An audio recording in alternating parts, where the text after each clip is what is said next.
Salut à tous, c'est Vince et aujourd'hui on se retrouve dans une nouvelle vidéo et plus précisément une nouvelle vidéo de ma série Les outils de Photoshop.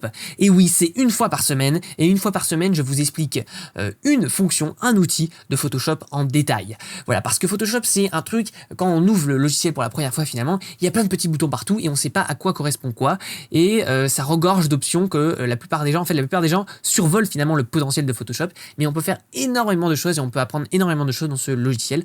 Donc bien aujourd'hui, je vais participer à ça puisque je vais vous faire découvrir un nouveau calcul de réglage. Alors, avant toute chose, je vous dis, cette vidéo s'adresse un peu plus aux débutants puisque généralement, ceux qui connaissent pas Photoshop, c'est les gens qui débutent en photo. Mais quand même, si vous connaissez un petit peu, vous êtes avertis, ça fait quelques temps que vous pratiquez, regardez quand même parce qu'il y aura sûrement des choses qui pourront vous intéresser même dans la manière dont j'utilise l'outil. En tout cas, je l'espère. Donc, on commence tout de suite avec une photo que j'avais prise il y a longtemps, peu importe un petit peu le sens esthétique des images. Dans cette série, c'est vraiment pour vous montrer comment les outils fonctionnent, plutôt que faire ça sur des photos ultra retouchées, ultra bien équilibrées de base, parce que sinon ça servirait à rien et on verrait pas la démonstration de l'effet. En l'occurrence, là, c'est une photo que j'ai prise il y a quelques temps. Alors à l'époque, c'était avec l'application de Snapchat, l'appareil photo de Snapchat, et j'avais mis l'effet dégueulasse, ombre violette, bien puissante, et ça, c'est difficile à rattraper parce que déjà que Snapchat me compresse mon JPEG, s'il me change, il me dénature la couleur des ombres, eh bien, ça rend pas forcément bien. Et puis, vous savez très bien comme moi que les ombres violettes c'est assez à proscrire. Donc voilà, ça fait très look Instagram, mais bon, on voit même la compression dégueulasse dans les nuages. En tout cas, bon, après la photo est pas mal composée, peut-être qu'on aurait besoin d'un peu plus de place ici parce que sinon on voit pas bien les maisons et on est frustré, ou alors il aurait fallu un peu plus couper au contraire, je ne sais pas trop. Mais là n'est pas la question, aujourd'hui on va attaquer directement avec le calque de réglage qui s'appelle le niveau. Faites du bruit pour niveau, parce que c'est vraiment niveau, c'est avec la courbe, c'est vraiment un des calques de réglage les plus importants dans Photoshop. On peut le dire. Alors peut-être les niveaux un peu moins que la courbe parce que généralement, en tout cas moi, je l'utilise un peu moins. Mais les niveaux, c'est très puissant. Alors ça sert à plein de choses, mais déjà là, donc en gros, ça nous sert à intervenir directement sur l'histogramme. Quand vous prenez la photo, vous pouvez afficher l'histogramme. Pour ceux qui ne sauraient pas ce que c'est l'histogramme, en fait, c'est une sorte de diagramme qui représente la quantité de lumière. La quantité de lumière dans l'image, la répartition de la lumière plutôt. C'est-à-dire que là, on a tout ce qui est basse lumière, on voit ici qu'il n'y a pas beaucoup de tons très sombres, et on voit ici par contre qu'il y a pas mal de clairs, mais pas de très clairs non plus. Donc ici, c'est les blancs, en gros, la valeur 255, blanc, et là, c'est la valeur 0, c'est-à-dire la valeur noire. Donc on voit encore une fois qu'il n'y a pas beaucoup de noir et qu'il n'y a pas de blanc extrême, donc cramé. Par exemple, si la photo serait cramée, eh bien il y aurait des données ici, donc un petit peu de blanc ici, et si la photo était bouchée, il y aurait un petit peu de données ici.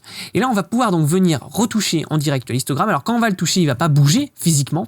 D'ailleurs, il est moins stylé que l'histogramme de Lightroom, qui je trouve est beaucoup plus design. Enfin bon, voilà, c'est Photoshop, hein, il faut garder la même esthétique. Mais là, en Photoshop, on va pouvoir agir sur les 3 canaux aussi de couleurs. Je vais vous expliquer ça tout de suite après. Alors donc dans le RVB déjà, c'est-à-dire que je dispose de 3 curseurs, c'est-à-dire si je pousse celui-là vers le milieu, eh bien je vais augmenter les noirs. Donc augmenter le contraste, c'est-à-dire la puissance des noirs dans mon image. Et on le voit ici, ça abîme pas mal la photo d'ailleurs. Si je touche le curseur du milieu, qui correspond au ton moyen en gros, et que je l'amène vers la gauche, donc vers le curseur noir, eh bien ça va éclaircir la photo. Ok. Tandis que si je pousse vers la droite, donc vers le curseur blanc, eh bien je vais assombrir l'image. Ce qu'il faut retenir en fait, c'est que si je pousse le curseur vers la droite, ça assombrit l'image, et si je pousse le curseur vers la gauche, ça l'éclaircit. Alors là, en l'occurrence, le curseur noir, je peux pas l'éclaircir puisqu'il touche le bord. Et le curseur des ultra... Parce qu'en fait, le curseur noir, il correspond à la valeur la plus noire qui existe, c'est-à-dire 0. Donc je peux pas faire un moins 1 par exemple. Ça, c'est pas possible. On peut pas faire plus noir que noir. Et pareil, on peut pas faire plus blanc que blanc. Du coup, ce curseur-là, je peux pas le pousser plus à droite. En tout cas, le curseur du milieu, eh bien, je peux faire ce que je veux. Donc, si je le pousse à droite, eh bien, ça va assombrir la photo. Si je le pousse vers la gauche, ça va l'éclaircir. Donc, pareil pour ce curseur, si je le pousse vers la gauche, ça va éclaircir l'image. Et donc là, je vais récupérer un petit peu de blanc dans les hautes lumières ici. Mais là, c'est pas vraiment ce que je veux, peut-être un tout petit peu, voilà. Et les principales curseurs que je touche, généralement, c'est le blanc et celui du milieu. Parfois, le noir un tout petit peu pour en contraster l'image. Voilà, par exemple, un avant-après. Il faut que ça soit subtil. Vraiment, en fait, la retouche, si vous voulez, vu qu'il y a plusieurs outils qui permettent de faire la même chose, de régler par exemple la luminosité et le contraste, eh bien la retouche ça marche par petites étapes. C'est vraiment une succession de micro-réglages qui va faire une belle photo. Et c'est pas je vais utiliser un seul des calques de réglage parce que je connais pas les autres et pousser les curseurs à fond pour voir ce que ça donne parce que c'est très destructif. Et en fait chaque outil est complémentaire. Et d'ailleurs, vous l'aurez peut-être remarqué, mais les calques de réglage sont dans un ordre précis. Parce que généralement, on les utilise, les retoucheurs les utilisent toujours dans cet ordre. Parce que c'est la manière en fait dont ils ont été conçus. Et une fois que j'ai augmenté un petit peu la luminosité générale, eh bien, je vais analyser la photo en termes de lumière avec l'histogramme. Et une fois que j'aurai fait ça, je vais venir agir très très précisément avec la courbe. Et venir donner le dernier contraste que j'ai pas réussi à donner, par exemple, avec le niveau, etc., etc. C'est par phase, c'est par étape qu'on retouche une image. Et c'est pas juste avec un seul curseur où on pousse tout à fond. Vraiment, il faut utiliser des valeurs très très subtiles. Et là, en l'occurrence, voilà, je vais peut-être pouvoir augmenter le contraste dans les moyennes ici. Bon, voilà, c'était juste un petit exemple. Mais ce qui est intéressant aussi, c'est qu'une fois qu'on a fait ça, RVB, eh bien, on peut choisir, par exemple, le rouge. On peut agir, en fait, sur les différents canaux de couleurs. On n'est pas obligé d'agir que sur la lumière, on peut agir, par exemple, sur le rouge. Et le rouge, ça va nous servir à quoi? Par exemple, ici, donc c'est toujours le curseur des basses lumières. Donc, si je pousse vers la droite, eh bien, ça va annuler le rouge dans les tons très sombres de l'image. Quand j'enlève du rouge, eh bien, je rajoute du cyan, le cyan étant la couleur complémentaire du rouge, et quand je rajoute du rouge, j'enlève du cyan, en fait. Voilà comment ça marche. C'est quand j'enlève une couleur, je rajoute sa complémentaire, en l'occurrence. Et donc là, si j'enlève ça, eh bien, on voit que je perds un petit peu l'effet violet ici dans les ombres, qui m'ennuyait depuis tout à l'heure. Et là, je vais augmenter un petit peu le rouge ici des hautes lumières, donc de tout ce qui est sur la brique, sur la maison. Si je prends donc le curseur du milieu, pareil, si je le pousse vers la gauche, je vais rajouter du rouge. Si je le pousse vers la droite, je vais en enlever et donc avoir du vert, puisque c'est la couleur complémentaire. Et là, en l'occurrence, je vais le faire un petit peu pour encore supprimer un petit peu le résidu en fait de couleur qui restait. Et on voit maintenant que l'avant-après est assez saisissant, puisque j'ai quand même enlevé pas mal de données. Et encore une fois, c'est un niveau qu'on utilise sur un fichier de très très pauvre qualité, mais c'est pris volontairement pour vous montrer tout de même sa puissance. Donc vous pouvez tout à fait retoucher des JPEG dégueulasses avec de Snapchat. Et donc on peut agir bien sûr sur le vert. Quand j'enlève du vert, eh bien, je rajoute du magenta. Donc là, en l'occurrence, on a vu que là, c'était plutôt du violet magenta. Donc, qu'est-ce que je dois faire? Eh bien, je dois augmenter ici un petit peu le vert pour encore tuer un petit peu ce qui reste. Donc, je vais le faire de manière très subtile pour tuer un petit peu de couleur encore. Hop. Mais là, je vois en fait que ça dénature trop, donc je vais essayer d'enlever cette couleur différemment. Après, il y a d'autres outils qui seront plus efficaces, en l'occurrence que le niveau, mais le niveau, ça permet de faire une première étape et déjà d'enlever les teintes qui sont un petit peu trop chiantes. Voilà, et ça permet après d'alléger le travail des autres outils par la suite. C'est pour ça qu'il faut bien respecter aussi cet ordre. Je peux donc choisir maintenant le bleu.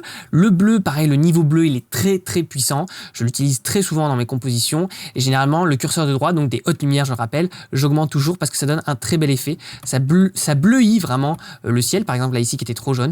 Donc là, ça lui donne un beau petit côté bleu. Et si j'augmente trop, par exemple ici, eh bien je peux compenser avec là. Voilà. Ça sert à ça en fait, ces curseurs, ça sert à jouer entre. Et voilà, je peux compenser. Et donc là, même en utilisant une valeur extrême, vu que j'ai compensé pas mal les tons moyens, eh bien ça change, ça dénature totalement la qualité de la lumière, la couleur de la lumière. Et donc là, si j'augmente dans les noirs, eh bien je vais rajouter du jaune, qui est la complémentaire du bleu. C'est pas forcément ce qu'on désire. D'ailleurs, on va peut-être un peu moins baisser. Voilà. Donc hop, on a fait le tour RVB, rouge, vert, bleu. Et quand je fais un avant-après, déjà on voit, saisissant en quelques clics finalement avec un seul outil, comment on a neutralisé les teintes qui n'étaient pas intéressantes, comment on a équilibré l'orange avec le bleu, ça a créé une complémentarité, comment on a enlevé un petit peu de violet de ce filtre dégueulasse finalement. Et comment ça rend bien du coup. Après, donc on peut, je vous avais montré la dernière fois pour le calque luminosité contraste que j'appuyais sur automatique pour laisser l'algorithme en fait me trouver une idée de réglage. Donc là on peut le faire aussi, mais généralement donc pour tout ce qui est alors niveau, bon en l'occurrence là c'est une image que l'algorithme aime bien parce qu'il est décontrasté et il a une teinte un peu deg. Donc automatique ça marche assez bien parce que lui il lui suffit de recontraster. Mais généralement ce qu'il fait c'est juste recontraster. Donc c'est juste augmenter les noirs, augmenter les blancs, il se pose pas plus de questions et il me fait toujours une valeur moyenne pondérée. Or c'est pas très intéressant. Si vous voulez faire des automatismes sur les calques de réglage pour se donner une idée, c'est intéressant, mais que pour les calques basiques, comme par exemple, eh bien, luminosité contraste. Là, ça va pas nous servir à grand chose, puisque je peux vous le dire, hein, d'expérience, et c'est sur plusieurs de vos images différentes, eh bien, il va faire exactement la même chose, pousser un peu les noirs ici et augmenter un peu les blancs, voilà, pour donner une illusion de contraste. Donc c'est pas forcément intéressant. Après, si j'appuie sur Alt et automatique, je vais pouvoir en fait changer les options de correction automatique et donc préférer accentuer un contraste monochrome, un contraste par couche de de couleurs ou rechercher les couleurs plus ou moins foncées. Donc n'hésitez pas à tester plusieurs versions. Moi, je vous avoue, je reste toujours sur accentuer luminosité et contraste. Et puis de toute façon, comme je vous l'ai dit, j'utilise pas ça très souvent. Et ça aussi, j'en ai pas parlé. Donc ces deux petits curseurs, en fait, ça permet de tuer en fait les niveaux qui sont inférieurs au curseur. Par exemple, là, je vais tuer tout ça de noir, tout ça comme valeur de noir. Donc bon, en l'occurrence, là, ça sert pas à grand chose. Et là, je vais tuer toutes ces valeurs de blanc et interagir en fait que entre ces pôles en fait. Mais bon, là, c'est pas très intéressant. Ça, je peux vous le dire, je le touche carrément jamais. Et ce calque de réglage fonctionne encore une fois comme tous les autres. Il est livré avec son petit masque de fusion. C'est-à-dire que si je veux augmenter, eh bien, que localement, par exemple, là, on va baisser extrêmement les contrastes, mais je veux pas que ça touche au ciel, que ça touche que aux ombres, eh bien, je fais CTRL-I sur ici le masque de fusion et je vais venir peindre, par exemple, le noir ici, hop, et de façon locale. Voilà, parce que vu que ces quelques réglages s'appliquent à toute l'image de manière générale, là, ça nous permet un plus fin contrôle. Voilà, cette vidéo touche à sa fin, j'espère que vous aurez appris des choses. N'oubliez pas avant de partir que vous pouvez télécharger gratuitement mon livre Comment devenir un meilleur photographe en PDF dans la description, où je vous donne justement plein d'astuces pour vous améliorer et doper la qualité de vos images et pas faire ce genre de truc de Snapchat. Mais là, encore une fois, c'était vraiment une image pour vous montrer un exemple et c'était plus une démonstration technique que vous montrer une photo parfaite et retouchée parce que sinon, ça sert à rien, vous voyez pas la différence. Et puis nous, on se retrouve très vite pour de nouvelles aventures. Salut à tous!